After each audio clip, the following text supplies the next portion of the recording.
Halo ibu-ibu kader yang berbahagia, perkenalkan saya Dian Karnia Rafika selaku perwakilan mahasiswa profesi bidan UB yang akan memaparkan mengenai materi pencatatan dan pelaporan sistem informasi posyandu yang ada di daerah Tunjung Tirto.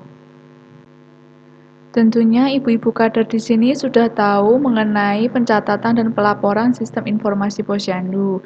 Namun saya di sini akan mereview kembali untuk bagaimana sih pencatatan dan pelaporan sistem informasi posyandu yang baik dan benar.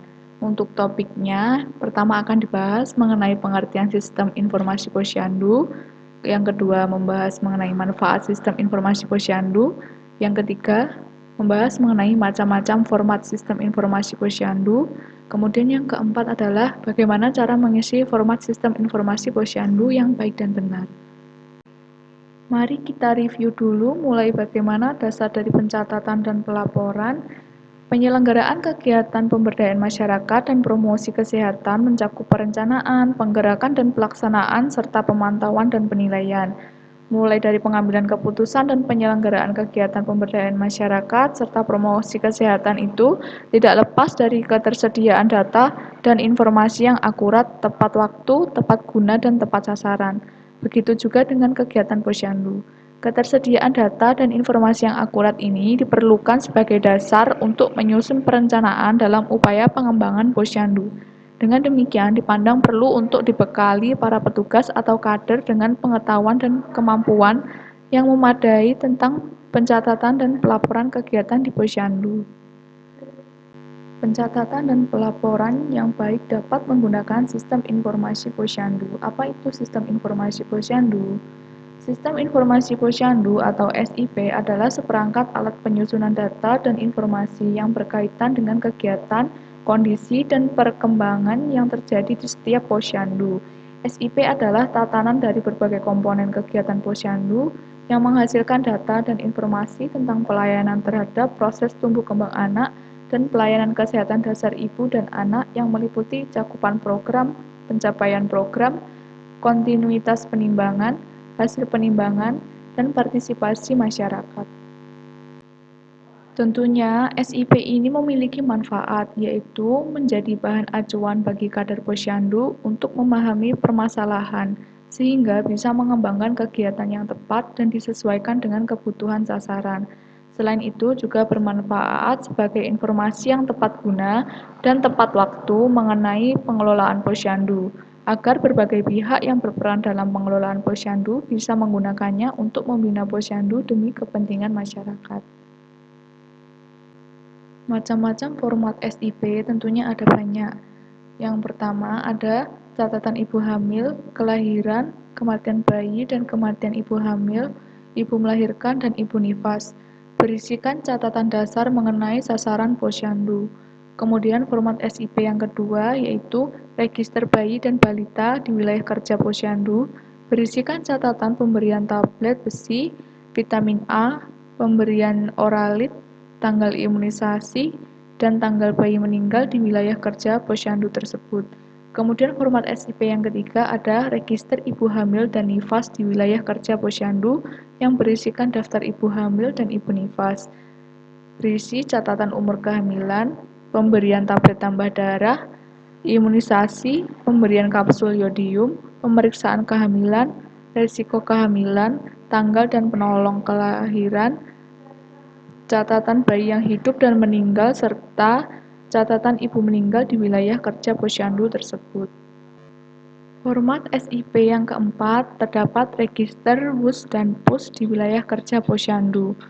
Register ini berisikan daftar wanita dan suami istri usia produktif yang memiliki kemungkinan mempunyai anak atau hamil. Kemudian format SIP yang kelima ada data posyandu yang berisikan catatan jumlah pengunjung, mulai dari bayi, balita, WUS, PUS, ibu hamil, ibu menyusui, bayi baru lahir, dan bayi yang meninggal. Kemudian jumlah petugas yang hadir yaitu mulai dari kader posyandu, kader PKK, PKB atau PLKB, para medis, dan sebagainya. Kemudian format SIP yang terakhir ada data hasil kegiatan posyandu yang berisikan catatan jumlah ibu hamil yang diperiksa dan mendapatkan tablet tambah darah, jumlah ibu menyusui, peserta KB ulang yang dilayani, penimbangan balita, semua balita yang mempunyai KMS, balita yang timbangannya baik dan yang berada di bawah garis merah, balita yang mendapat vitamin A, KMS yang telah dibagikan, balita yang mendapat zat besi dan imunisasi seperti DBT, polio, campak, dan hepatitis B, serta bayi yang menderita diare. Berikut ini merupakan cara-cara mengisi format SIP yang benar. Nah, yang pertama ada pada format 1 mengenai catatan ibu hamil, kelahiran, kematian bayi, dan kematian ibu hamil, melahirkan, dan nifas. Dimulai daripada tabel atau kolom-kolom berikut ini, yang dimulai dari kolom 1 itu berisikan nomor urut, kemudian yang kedua sesuai dengan penjelasan pada tabel atau penjelasan format 1 sesuai dengan urutannya yang dimulai dari 1, kolom 1, kolom 2, kolom 3, kolom 4, hingga kolom 8.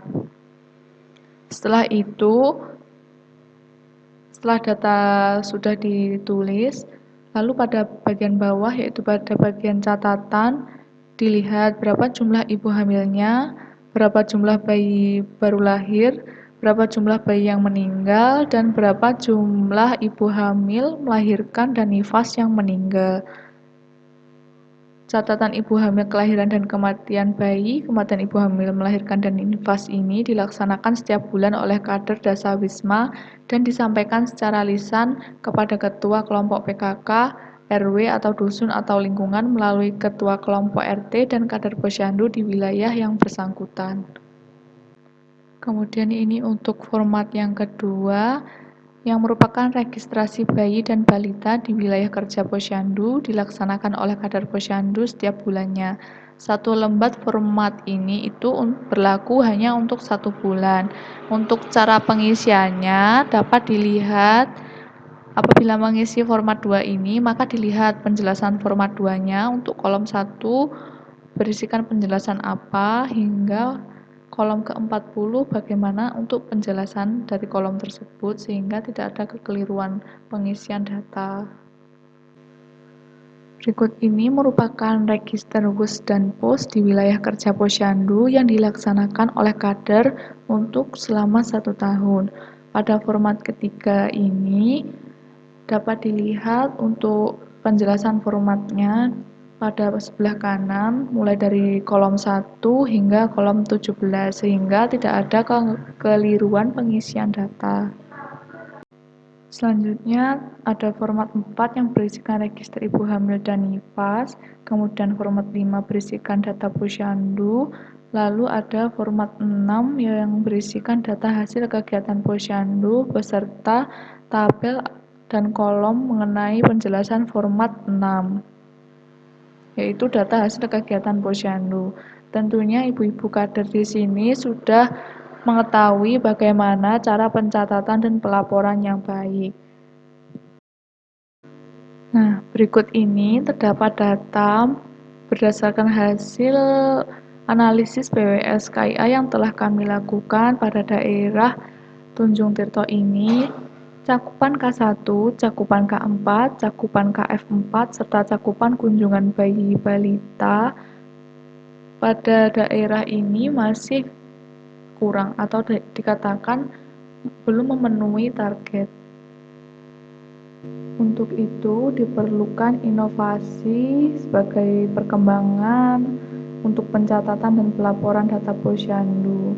Nah, berikut ini ada inovasi yang kami tawarkan berdasarkan masalah yang ada, yaitu dimulai dari memasang stiker P4K, kemudian tiap kader rutin cek keliling, lalu meningkatkan kesadaran warga untuk penting melakukan pelaporan bila ada ibu hamil, ibu bersalin, ibu nifas, BGM, dan lain-lainnya. Walaupun tidak melakukan pemeriksaan pada wilayah tersebut, wajib untuk melakukan pelaporan supaya cakupan ini memenuhi target dan tidak ada selisih antara capaian dengan target yang ada.